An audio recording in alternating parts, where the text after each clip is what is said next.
Hey champ, it's been a little while since I've been in front of the camera like this. Do you even remember who I am anymore? Okay, things have been a little bit busy round here. Last week we had our live event and that took away a lot of time from my regular work. But luckily we did capture a lot of footage from the event and we're going to be releasing that really soon. So that's something to be excited about, eh champ? In the next few lessons that I do, I just want to cover off some of the topics that I think are really important, but it became obvious during the live event that people just weren't getting. Now that doesn't mean that these are some super complex type of things that I'm some sort of genius for understanding. Trust me, it's far from that. They're actually just some simple things. As always with trading, it's often just about these little changes that you make that allow the penny to drop and you suddenly understand something. It changes the way that you perceive a lot of things in the market. And that's what I want to focus on at the moment. So it's just some simple things to reiterate, to get your mind in the right frame so that you can then tackle the markets in the most successful and certain way possible. And that actually leads us on to the first thing, because in this video I want to talk about certainty. How certain is your trading? Well, at the very least, by the end of this video, I hope that your trading will be a lot less uncertain. A lot of traders approach their systems and maybe even sometimes their whole trading in general from just the wrong angle. So they're constantly adding things to their system, trying to increase the certainty of finding a good opportunity. Like they just want to find more and more opportunities in the market. They'll add all kinds of extra indicators to their charts, extra tools, price action, double confirmation, triple confirmation, quadruple confirmation, all in order to get that certainty of finding a good opportunity. This is what's going through their minds of what they think is going to increase that certainty is have more opportunities, the more tools, the more indicators that they have on their chart, the more opportunities they're going to find, or the more certain the opportunities will be. But this is not the approach that we want to take. In fact, we want to take kind of like the opposite. So instead of increasing certainty or aiming to increase certainty by adding things to the chart, we're actually aiming to reduce uncertainty, okay? It's kind of the opposite, but kind of the same thing. Now let me explain. So it's kind of the same because by reducing the uncertainty, you are inevitably increasing the certainty, right? It's the opposite. If you're decreasing uncertainty, you're increasing certainty. However, in the way that your mind sees this and the process that you take to achieve this and the potential results and outcome from doing this, it could be very, very different. So effectively with the market, we're only provided a few bits of data and it's up to us how we then interpret it. Anything that we do in addition to that, or anything that we have as a bit of information in addition to that data, is sort of from ourselves. It's from our own calculations or the calculations of our indicators. But the market is just showing us the price. It can show us how fast and how far the price has moved in between periods. It can show us the volume, but when it comes to Forex, since it's not a centralized market, then we can't even get reliable data from that point of view. So really, we're mainly looking at price. So since we have such limited information actually available to us, we have to be a bit creative about how we use that information to try and find those golden opportunities. I sort of see this process like panning for gold, right? Trying to find the opportunity in the market is like panning for gold.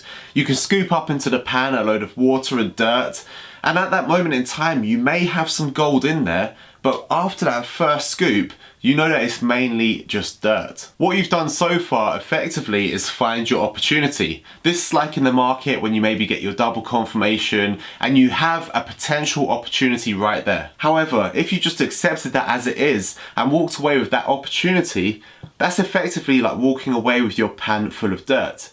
In other words, your opportunity is just a load of shit.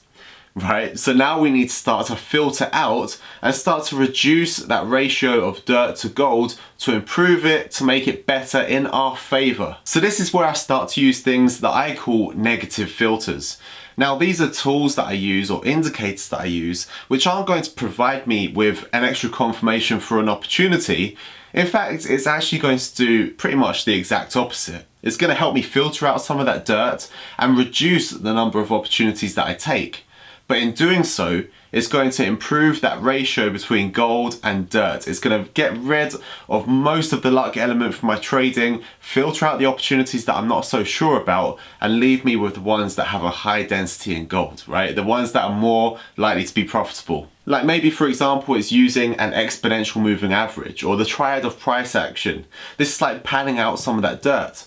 Sometimes, of course, you're going to lose some of the gold with that, but overall what's left in your pan, the ratio is going to be much more in your favor. Next, maybe you're looking at the value chart or the RSI. Again, these are not for helping you find opportunities, it's for panning out some of that dirt. It's the negative filter. Yes, you're going to lose some opportunities because you'll look at the RSI or the value chart and it's going to say don't go for a trade based on the overall context and the setup, but the times that you are going to get a trade, your ratio is much better. You're much more certain. In other words, you're removing the uncertainty as you're panning, as you're using that negative filter to get rid of these bad opportunities. And yes, there's going to be frustrating times when you look at something that you would have opened as a trade otherwise, and it shoots in your favor and you're like, damn, I could have made so much profit there. There was clearly gold that I got out of my pan, but it's worth it for the opportunities where you don't go for it and it would have been dirt. So look, here's the thing.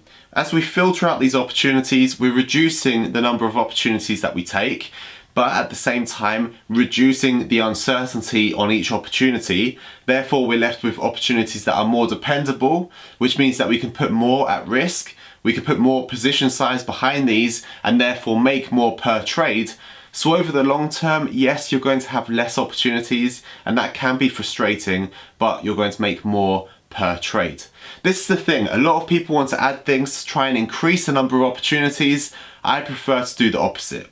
We already know what presents an opportunity to us. By adding more, we're not going to increase that, but we can remove the uncertain ones from the whole equation. We can filter that pan, get rid of some of the dirt. In the process, yes, get rid of some of the gold by accident or just as an inevitable part of the process, but be left with a pan with a ratio that's much more in our favor.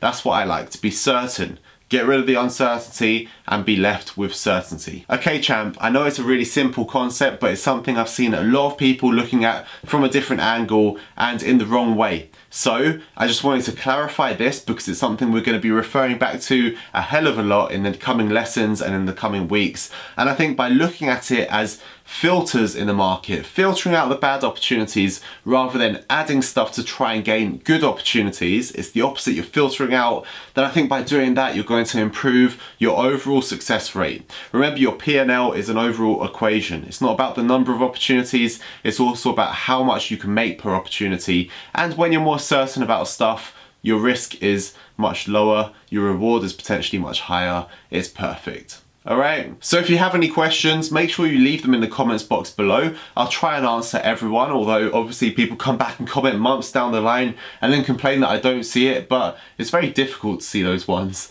And if you want to learn more about our method of trading, make sure you sign up for our inner circle. It's free, so you can gain access to our 4-part video mini-series teaching you all of the foundations of how we like to approach trading. And of course, if you want more videos about trading, subscribe to the channel, like the video, and share it with some of your trading buddies. I look forward to seeing you in the next video very soon. Thanks a lot for watching as always. Take care, champ. See you soon. The winner takes it all. The loser standing small beside the